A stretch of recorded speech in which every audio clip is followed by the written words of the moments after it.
What is your emergency? 911 emergency. My ex-boyfriend is trying to break into my house. I'm not letting him in, but he's tried to break down the door and he's trying to break into one of the windows.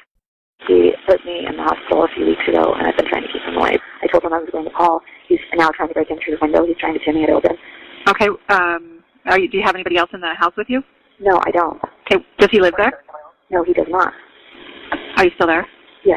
Okay. I don't have anybody to send out there. Okay.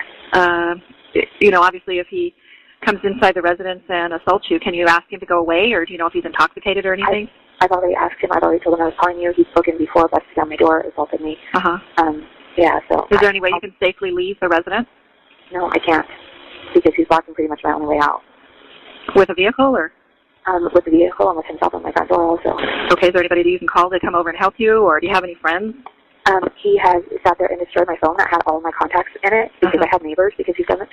I can't get a hold of my neighbors. I don't know if this